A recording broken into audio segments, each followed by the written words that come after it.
आवाज़ की दुनिया के दोस्तों, कैसे हैं आप लोग। मैं उम्मीद करता हूँ आप लोग अच्छे होंगे और अपनी ज़िंदगी का निर्माण बड़ी खूबसूरती के साथ कर रहे होंगे। अभी हाल ही में एक खबर रिलीज़ हुई है कल। अब पता नहीं इस खबर की कितनी सच्चाई, क्या सत्य परखता है। तो खबर आई है जाकिर हुसैन साहब की, जो अद्वितीय तबला वादक रहे हैं और कई ग्रैमी पुरस्कार को उन्होंने जीता है। तो ग्रैमी पुरस्कार विजेता जाकिर हुसैन के बारे में कल एक सूचना आई कि उनकी डेथ हो गई है। तो उसके बारे में एक खबर यह है कि गंभीर हृदय संबंधी बीमारियों के कारण जाकिर हुसैन साहब अमेरिका के एक अस्पताल में भर्ती हैं। उनके परिवार ने रविवार को ही यह जानकारी दी है। उनकी मैनेजर निर्मला बच्चानी ने यह कहा कि कलाकार यानी जाकिर हुसैन साहब पिछले 2 सप्ताह से सैन फ्रांसिस्को के एक अस्पताल में भर्ती हैं। और वहीं जाकिर हुसैन की बहन खुर्शीद औलिया ने PTI press trust of India की जो समाचार एजेंसी है उसको बताया कि मेरे भाई इस समय गंभीर रूप से बीमार हैं। हम भारत और दुनिया भर में उनके सभी प्रशंसकों से उनके स्वास्थ्य के लिए प्रार्थना करने की अपील करते हैं। लेकिन जो भारत के सबसे बड़े कलाकारों में से एक हैं, उन्हें अभी मरा हुआ ना माने, उनको अभी समाप्त ना माने। हालांकि मीडिया रिपोर्ट्स के अनुसार मीडिया ने तो डिक्लेयर कर दिया कि जाकिर हुसैन साहब की डेथ हो चुकी है, लेकिन ये उनकी बहन खुर्शीद औलिया बताती हैं कि ऐसा नहीं हुआ है।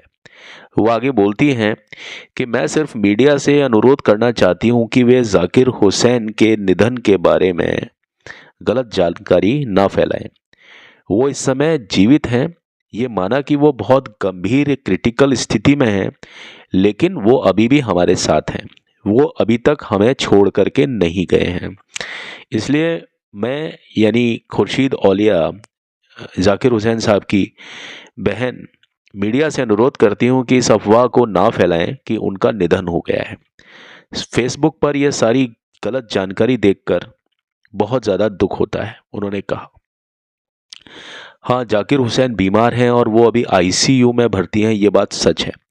और हम सभी लोग उनकी स्थिति को लेकर के बेहद चिंतित हैं, ये बात भी सच है। जाकिर हुसैन के मित्र और बांसुरी वादक राकेश चौरसिया ने भी समाचार एजेंसी को यही बताया। केंद्रीय मंत्री, मुख्यमंत्रियों और अन्य लोगों ने ट्विटर के माध्यम से तबला वादक जो हैं जाकिर हुसैन साहब को श्रद्धांजलि भी दे दी। लेकिन जाकिर हुसैन के परिवार की ओर से अभी तक भी ऐसा कोई आधिकारिक बयान नहीं आया है। सूचना और प्रसारण मंत्रालय ने भी कलाकार के निधन पर पोस्ट जारी कर दिया, लेकिन बाद में इसे ट्विटर से हटा भी लिया। हाँ, अब देखिए, आमिर औलिया जो कि ट्विटर पर हैं और इनका रिलेशन है जाकिर हुसैन साहब से, जो कि जाकिर हुसैन साहब के भतीजे हैं। तो वो कहते हैं कि मैं जाकिर हुसैन साहब का भतीजा हूँ और वह अब तक हमारे बीच हैं। हम अपने चाचा के स्वास्थ्य के लिए प्रार्थना की अपील करते हैं। कृपया इस गलत जानकारी को हटा दें। वह गंभीर स्थिति में हैं, ये हमने मान लिया और हम उनके स्वास्थ्य के लिए उनके सभी प्रशंसकों से प्रार्थना की मांग करते हैं। बॉम्बे में जन्मे, बॉम्बे यानी मुंबई, जब वो जन्मे थे तब उसका नाम मुंबई नहीं था, बॉम्बे था। तो बॉम्बे में जन्मे जाकिर हुसैन, जो कि प्रसिद्ध तबला वादक अल्लाह रखा खान के सबसे बड़े बेटे हैं। वे अपने पिता के नक्शे कदम पर चलते हुए भारत और दुनिया भर में बहुत ज़्यादा प्रसिद्ध हैं और उन्होंने अपना एक बहुत बड़ा नाम कमाया है। जाकिर हुसैन अद्वितीय उत्तर भारतीय तबला वादक अपनी चपलता भरी कला के लिए जाने जाते हैं। आपने देखा होगा, अरे हुजूर वहाँ ताज बोलिए, वो जो गाना एक एंथम है, वो गाना ही है, आप समझ लीजिए।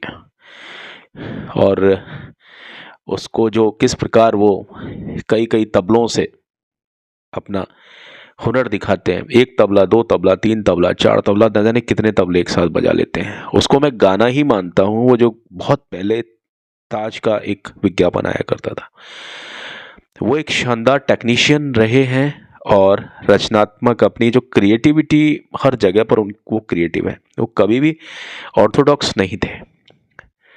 और वो आविष्कारक रहे हैं जो अपने प्रदर्शन में उत्साह और नवीनता भर देते हैं। न्यूयॉर्क टाइम्स ने सन 2009 में कार्नेगी हॉल में उनके प्रदर्शन के दौरान इस बात को लिखा था।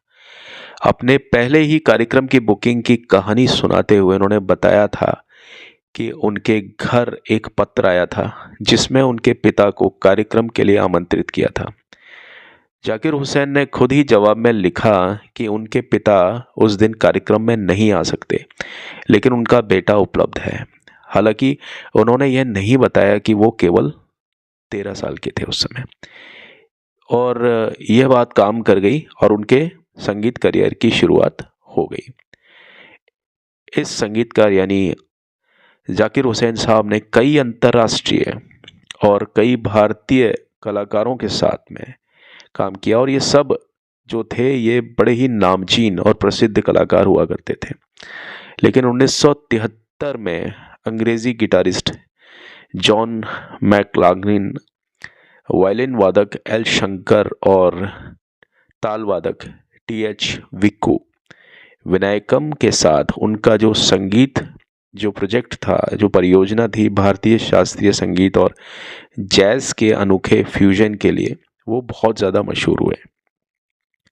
भारत के सबसे प्रसिद्ध शास्त्रीय संगीतकारों में से एक इस तबला वादक को सन 1988 में पद्मश्री, सन 2002 में पद्म भूषण और सन 2023 में पद्म विभूषण से सम्मानित किया गया।